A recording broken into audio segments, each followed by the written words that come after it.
Kondisi memprihatinkan dunia pendidikan kembali terjadi di salah satu sekolah negeri di Kabupaten Pali, Sumatera Selatan, di mana sejumlah siswa di SMP Negeri 4 Talang Ubi, Desa Kertadewa, Kecamatan Talang Ubi, terpaksa belajar di halaman sekolah beralaskan terpal tanpa fasilitas belajar yang layak. Untuk informasi selengkapnya akan disampaikan wartawan kami yang telah terhubung dari Sriwijaya Pos, Apriansyah. Rekan Apriansyah, silakan laporan Anda. Baik, selamat siang Alinda dan juga Tribuners. Dapat saya laporkan terkait kondisi memprihatinkan yang terjadi di SMP Negeri 4 Talang Ubi yang berada di Desa Kartadewa, Kecamatan Talang Ubi, Kabupaten Pali, Sumatera Selatan. Di mana sebagian murid di sekolah ini terpaksa mengikuti kegiatan belajar mengajar di halaman sekolah beralaskan terpal tanpa meja dan kursi. Mereka belajar di bawah pohon langsung bersentuhan dengan tanah hanya ditemani papan tulis kecil dan suara guru yang bersaing dengan tiupan angin serta bising kendaraan yang melintas dari kejauhan. Kondisi ini bukan terjadi karena ketiadaan gedung sekolah, namun karena sebagian ruang kelas mengalami kerusakan parah akibat serangan kelelawar, di mana ribuan kelelawar bersarang di plafon bangunan menyebabkan kerusakan pada plafon, bau menyengat, dan ancaman terhadap kesehatan siswa serta guru.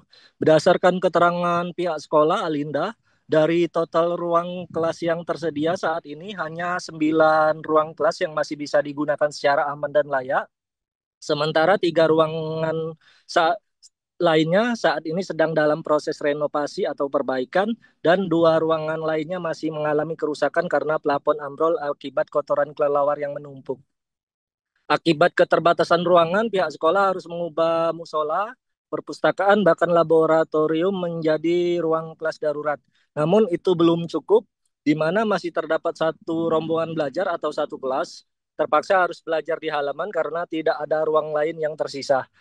Belajar di luar ruangan ini Tribuners menjadi satu-satunya pilihan yang tersisa karena sekolah tidak mungkin diliburkan dan sistem pembelajaran daring juga tidak memungkinkan karena sebagian besar siswa tidak memiliki akses terhadap perangkat digital.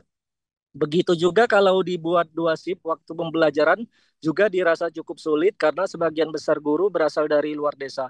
Pihak sekolah mengungkapkan masalah pelik serangan ribuan kelelawar yang menjadikan plafon gedung sekolah sebagai sarang permanen telah berlangsung sejak lama. Upaya untuk mengatasi gangguan kelelawar ini sebenarnya sudah berkali-kali dilakukan oleh pihak sekolah, mulai dari pembersihan, penyemprotan, pengasapan, perbaikan plafon, bahkan mendatangkan petugas damkar telah dijalankan. Sayangnya kelelawar selalu kembali dan menjadikan plafon sekolah sebagai sarang utama mereka. Serangan kelelawar ini tidak hanya merusak bangunan tapi juga mengganggu kenyamanan dan kelancaran proses belajar mengajar. Ruangannya yang seharusnya menjadi tempat menyerap ilmu berubah menjadi sarang binatang malam yang mengganggu. Pihak sekolah berharap proses renovasi atau perbaikan 3 ruangan kelas yang saat ini sedang berlangsung bisa segera cepat selesai agar anak-anak bisa kembali belajar di ruangan kelas. Tak hanya itu, pihak sekolah juga berharap ada solusi jangka panjang untuk mengatasi kelelawar yang kerap bersarang di plafon sekolah. Karena jika persoalan kelelawar ini tidak ditangani secara menyeluruh dan tuntas, bukan tidak mungkin ruangan yang sudah diperbaiki nanti akan kembali rusak. Meski dalam keterbatasan Tribuners, anak-anak di sekolah ini tetap belajar dengan semangat, meski di bawah terik matahari dan tanpa fasilitas layak. Dari sini kita bisa melihat potret nyata dunia pendidikan di daerah, di mana di balik ruangan kelas yang rusak ada perjuangan luar biasa dari para guru dan siswa yang enggan menyerah. Kondisi ini menjadi pengingat bahwa pendidikan layak adalah hak semua anak dimanapun mereka berada. Demikian Alinda dan juga Tribuners yang dapat saya laporkan dari Kabupaten Pali, Sumatera Selatan.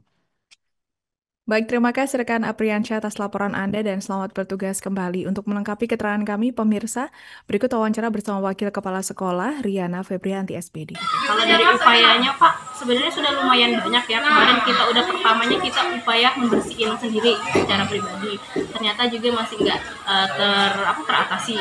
Kita juga udah pernah panggil damkar untuk penyemprotan dan segala macam, sempat hilang, tapi tiba-tiba datang lagi. Jadi sebenarnya kami itu butuh solusi yang dimana kelelawarnya itu kalau pergi nggak balik lagi seperti itu.